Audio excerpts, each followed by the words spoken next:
We have a surprise for our listeners. We have award-winning actress Maria Tran. Maria Tran is a Vietnamese-Australian actor, filmmaker, and martial artist. We got her to do a bit of martial arts, but she's just had dinner. Who has won multiple awards, as I mentioned, on film, TV, stage performance. She also specializes in fight action choreography and is the founder of Phoenix Eye Films, a female-led production company based both in Australia and the US. And she's about to head off to Las Vegas, and Alex, our new presenter, has brought her in studio. Welcome, Maria. Thank you. Thank you so much for having me on Alive 90.5. Hey, Maria. Thanks for joining us. So what's been happening, Maria? What's been happening this year? This year, to be honest with you, it's been already quite frenetic because coming off last year, I was in between the US as well as Australia, but I've again finished up with Paramount Plus's Last King of the Cross, 10 episodes by 1 hour, playing the character of Madame Tien. It's had such great reviews, but not only that, I've been producing my own films as well as launching my own independent female-led action film called 𝗥𝗦𝗢. And then not only that, going back to the US, I hosted a peace gala, global peace gala, presenting people like Oliver Stone, 𝗕𝗨𝗦𝗦, as well as a whole bunch of people that I've met in the US, and slowly starting to understand how some of the ways we could bridge the gap between Western Sydney and Hollywood. And so that's sort of what I've been up to. That is awesome. And you grew up in Australia? Yes, I was born in Brisbane, but then my family moved to Fairfield, Cabramatta, so I grew up in that area around during the time of the rough, Western Sydney, Cabramatta days, where, of course, in the area we were known for the wrong things. And for me, growing up in that area, I really wanted to change that perception, that stigma, and getting into filmmaking, getting into acting was pretty much a way for us to change how we're seen on screen. And what school did you go to, Maria? I went to 𝗕𝗨𝗦𝗬 High School, Westfield Sports High School. So those are the schools I went to in, I would say, Western Sydney. But pretty much growing up, my parents moved around a lot because they're from migrant backgrounds and they're always trying to follow wherever the work is. So. And where did you get your love of martial arts? Where I got the love of martial arts is probably during the time where I was in high school, in Westfield Sports High School, and I pretty much had a moment where the bullies picked on me, and after that, going home, my parents found out and they just put me into martial arts school so that I could be more confident with myself. But then the funny thing is, once you do martial arts, I don't think anyone really wants to pick on you, because I feel like maybe people can sense your aura or something, and you're going around with these skills and you're standing up taller, you're speaking more clearer. And yeah, and I just loved martial arts since then. And you have come from a big family? I come from, I would say, I've got brothers. I've got a sister who's also a screenwriter. So at the moment, it's just me and my sister in Western Sydney. But I do have stepbrothers in Brisbane and so forth as well. Do you work with your sister as well then? Yes. Wow. I love being able to connect with my family. So my sister's a screenwriter. So it's been fun. It's been fun. It's been challenging. Especially when you're working with your siblings and sometimes they egg you on. And no, you're not taking enough risks or something. And then you're like, no, what are you talking about? But at the same time, because we're family, we can never kind of like just ignore each other. So we kind of have to work past our differences. That's great. Yeah, challenge each other a little bit more. Yeah, exactly. Tell us about 𝗥𝗦𝗢𝗢. What did you love about that movie? 𝗥𝗦𝗢𝗢, to be honest with you, it was a film that we didn't intend it to be as successful as it has been, because it's won so many international awards. It was supposed to be a home movie. We kind of wanted to just make a feature film, a migrant story, crossing in with an action genre based in Western Sydney, in Cabramatta. And we shot it in 14 days.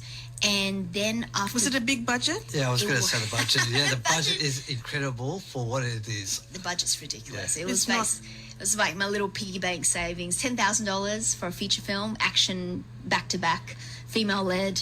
So it's... And you have to see it. If you haven't seen it, you've got to see it, because it is absolutely insane. It looks like $1 million budget film. Yes, I love heroines, and especially Asian heroines. I watched Suka. I went to the premiere. So this is your kind of genre. You're going to be focusing more on female Oh, definitely. heroines, Asian. Speaking of Suka, I was in Suka as well. So in the beginning, there was a little scene where I have a fight scene in the beginning before they kick it off. So I was also in that as well. But yes, particularly I do love to see more women on screen, particularly in the action genre, because we don't necessarily see a lot of stories. And Southeast Asians. This is the first time I've actually seen Yes. Southeast Asian heroines from Western Sydney and the Asian community being the champion of this film. 100%. That's where I come from. That's what I yearn for growing up, seeing people who look like me on screen, and therefore now growing to this point, going, I want to take it in my own hands and make it happen. What do you think Hollywood's reaction is going to be? Well, it's been quite positive. I found that the film 𝗥𝗦𝗢, because the fact that number one, was made on such a low budget, but it had such a high quality of action as well as storytelling.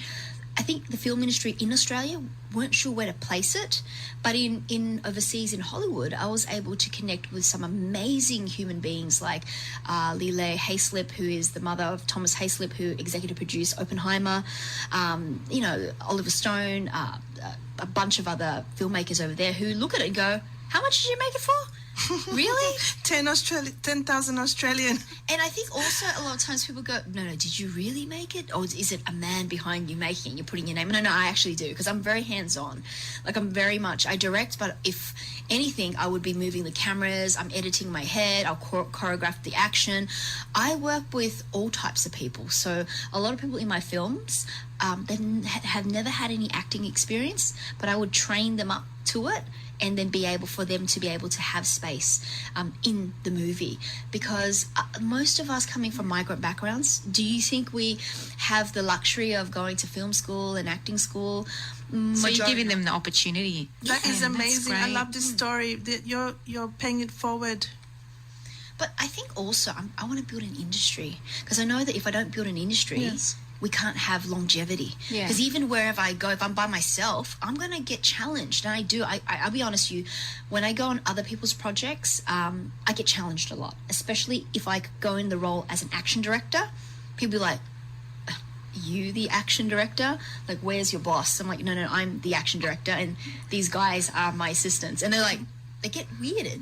Yeah. At first, people just don't want to work with me, but I just have to lay the law. Yes. And say, look, we've only got 2 hours. Now we need to get this done. Let's get cracking. I need to make you look good, and if you want to look good, you just got to have to trust I me. think there is a movement happening here, Maria, because now more and more films coming up now with the Asian genre being the lead and not imported actors, all made here in Australia, which is really fantastic, because my husband is a big martial arts follower, and he gets the videos from overseas. So to see all this made here is fantastic.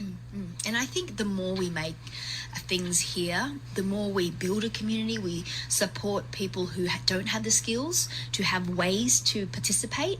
That's how we create the momentum. It was like a sleeping tiger. Is that how you describe it in Asian culture?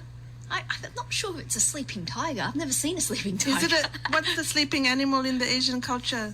I'm sure every Isn't it panda? sleeping kung fu panda. So suddenly this Kung Fu Panda has woken up. I think we all have a little bit of a kung fu panda in all of us, and once we kind of band together, Because all of a sudden it's become very popular.